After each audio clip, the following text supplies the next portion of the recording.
नमस्कार, मैं भोजपुरी भारद्वाज स्वागत करता हूँ एक बार फिर से आपके अपने YouTube चैनल बीबीसी वर्जन में।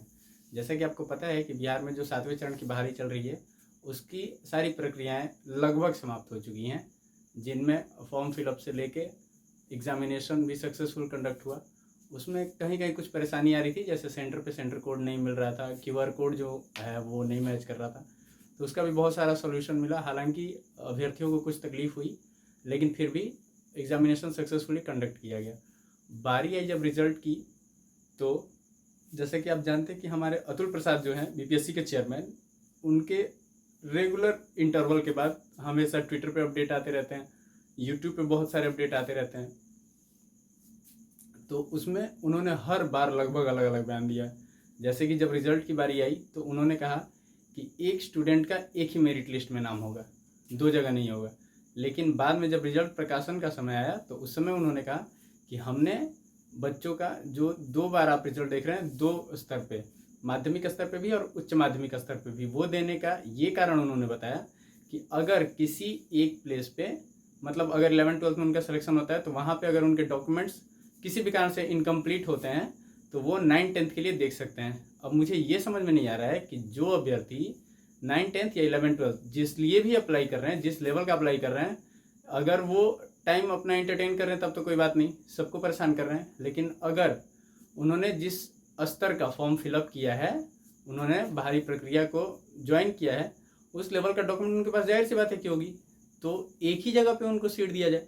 उसके चलते पूरा मेरिट लिस्ट डिस्टर्ब हुआ है। दूसरी बात, अगर हम आते हैं नीचे, 6 to 8 की बहाली तो थी नहीं, 1 to 5 के बहाली पे जब हम आते हैं, जो प्राथमिक स्तर का बहाली है, तो उसमें हमारे अतुल प्रसाद जी ने कहा था, माननीय महोदय ने, कि प्राथमिक स्तर के परिणाम प्रकाशित करने में इसलिए समस्या हो रही है कि जो सीटेट का रिजल्ट है वो अभी तक प्रकाशित नहीं हुआ है। लेकिन क्या हुआ बाद में, सीटेट का रिजल्ट आने के बाद भी जो मेरिट लिस्ट आया उसमें बहुत सारे ऐसे रोल नंबर हैं, हालांकि कुछ रेगुलर कंटिन्यूसली रोल नंबर भी हैं, जैसा कि यूट्यूब में बहुत सारे वीडियो में बताया गया है कि कंटिन्यूसली रोल नंबर वहाँ पे था, जो एक सीक्वेंस में सीरियल नंबर से, जैसे 1 2 3 4 5 6 ऐसे एक सीक्वेंस में रोल नंबर कंटिन्यू था।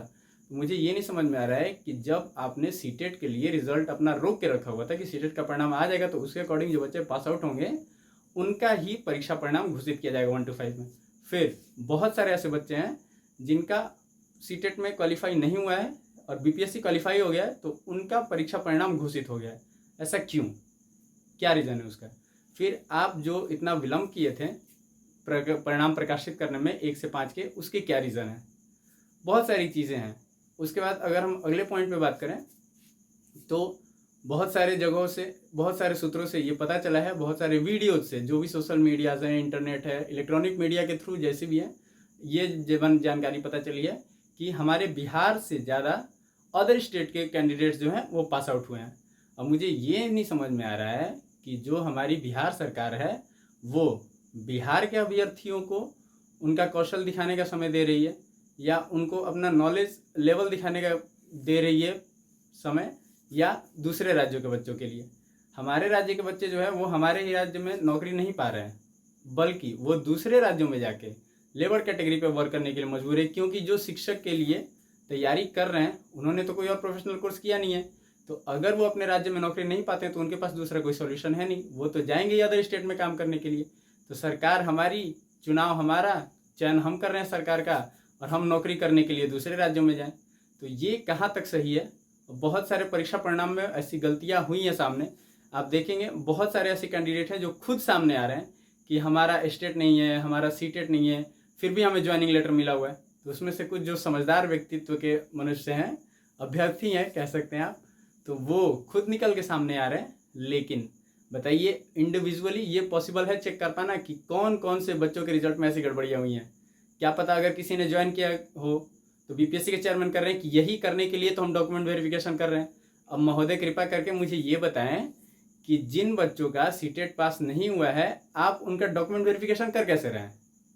जब डॉक्यूमेंट वेरिफिकेशन में अगर उन्होंने अपियरिंग दिखाया है तो जैसे आपने टाइम दिया था, खैर टाइम देने की तो बात ही नहीं है, क्योंकि आपने विलम्ब इसीलिए किया था प्राथमिक स्तर का परिणाम प्रकाशित करने में कि सीटेट का रिजल्ट अभी नहीं निकला है, इसलिए हमने रोक के रखा है।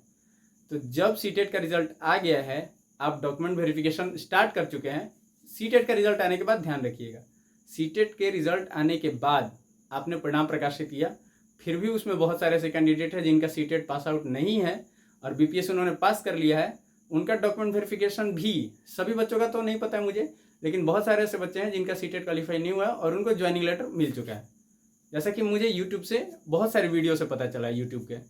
तो आप बताइए कि तो फिर क्या फ़ायदा, परीक्षा परिणाम जो विलंब किए हैं प्रकाशित करने में, उसका क्या फ़ायदा। जहाँ तक बात है अदर स्टेट की, तो दूसरे राज्यों के बच्चे जो हैं वो, एक मैंने एवरेज देखा कि 12 में से 7 to 8 स्टूडेंट अदर स्टेट के हैं। अब बताइए कहाँ हैं, 50 से 60% अभ्यर्थी जो हैं वो बाहरी राज्य के हैं।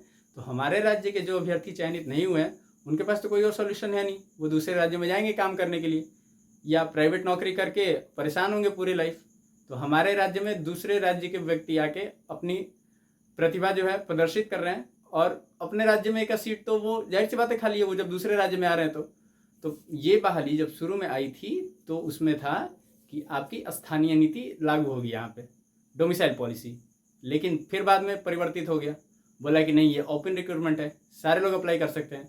तो ये बताइए कि जैसे बीएड जो है इसको बच्चे जो हैं वो एक एक्स्ट्रा एकेडमिक के रूप में या प्रोफेशनल कोर्स के रूप में उसको रखते हैं करके, कि अगर कहीं पे नहीं हुआ तो सही बात है। किसी एक मंत्री ने कहा था कि हमारे यहाँ देश में बीएड लोग एक ऑप्शनल के रूप में करते हैं कि अगर कहीं नौकरी नहीं लगे तो टीचर के रूप में लगेगी।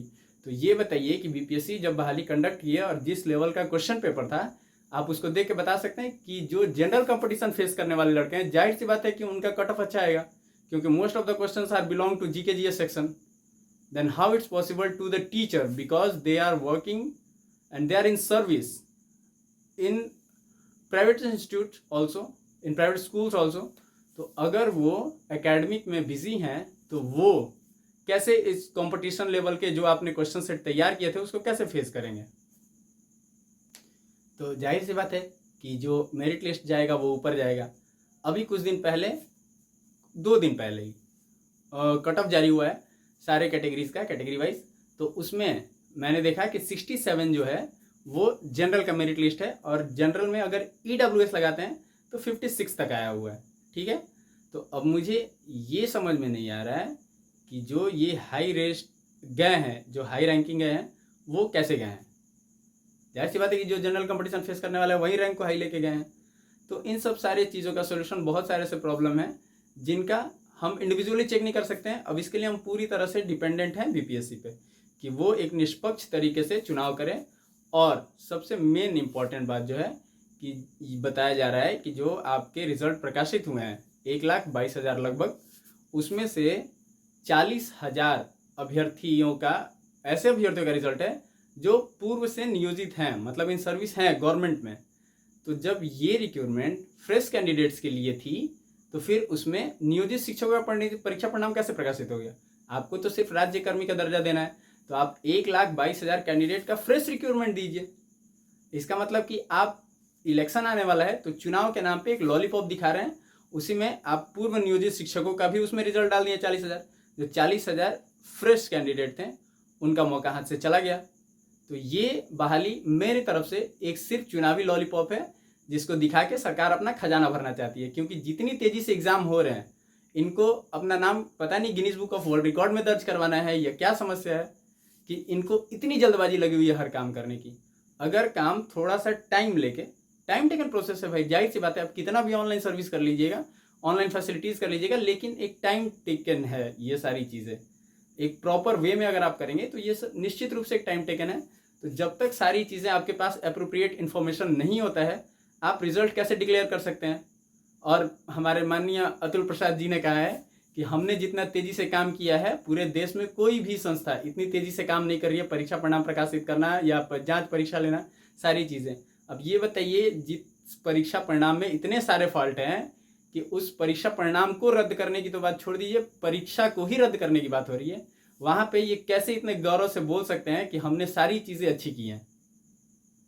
तो इन सारे जो सवाल हैं उनके जवाब जल्द से जल्द मुझे मिलेंगे, ये मैं आशा करता हूँ। तो मिलते हैं, आगे की जैसी जानकारी होगी उसके अकॉर्डिंग फिर से मिलेंगे अगले वीडियो में। बहुत बहुत धन्यवाद।